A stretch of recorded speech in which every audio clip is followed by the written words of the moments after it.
here's my story. So in 6th grade, I started to get really depressed, and I started self-harming.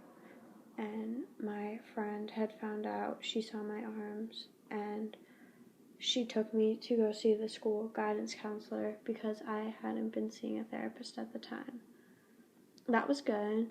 I was seeing him every day-ish of the school week, and I could really be open with him about everything, and he was always there for me and supported me in getting better.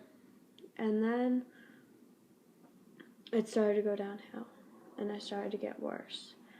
And then I had planned when and how I was going to kill myself, February 5th. And then the school had called my mom, which I assumed that they would because they're required to. And my mom came home crying. She was shocked that it had gotten this bad, but also really worried for me.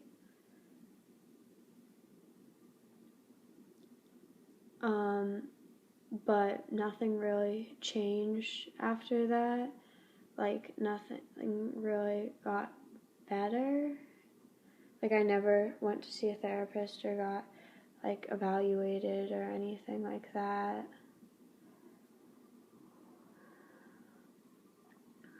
And then, the summer was okay, and then school started, and my 7th grade year was absolutely awful.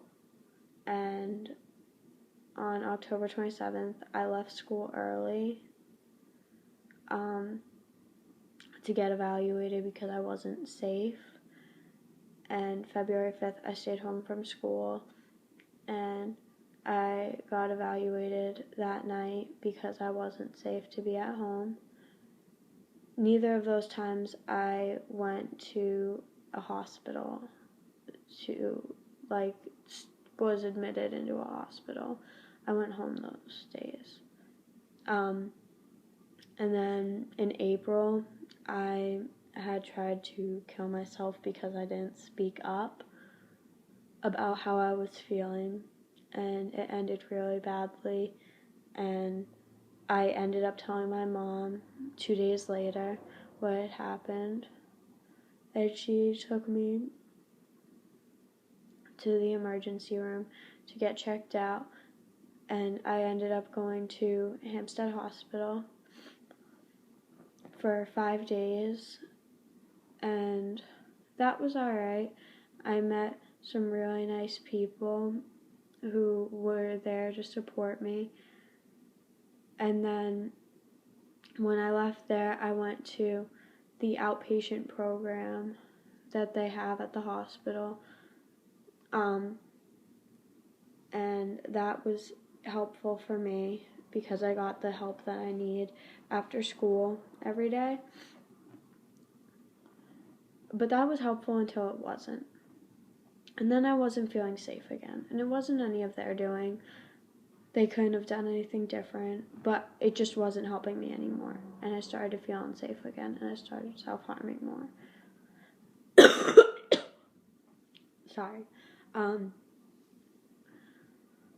So that happened, and I got readmitted into Hampstead one day, a month later. And I was there for 9 days, and I thought that was helping me, and I started to feel better, and then I got discharged, and then I wasn't feeling better.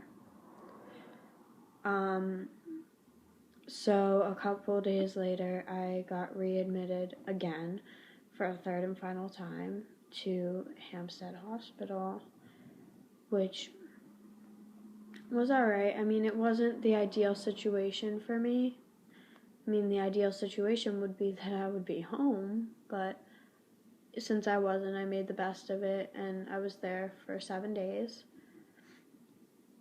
And they discharged me too early, and I knew that, and I told them that, but they didn't do anything about it, which really sucked because I just want to feel better. So my mom took me back to the emergency room a couple days later, and I was admitted into the state hospital. That was helpful. I got a lot out of it. That was my final hospitalization, and I started to feel better while I was there because they worked with me individually on what was going on with me and how it was affecting my everyday life. While I was in the hospital, I got diagnosed with major depression and anxiety. The main point of this is if you speak up, you can get the help that you need. And that's what I did, and I got help, and I'm starting to feel better. And I'm going to therapy regularly, and that's really helping. And just a combination of things are really helping, and I found really supportive people throughout my stays in the hospitals, and they have been there for me every step of the way through my recovery and are always there for me no matter what time it is. And that's what everyone deserves, honestly. Everyone deserves to have people who are there for them no matter what time it is, no matter where they are. They deserve those people, and I'm so grateful that I have them in my life.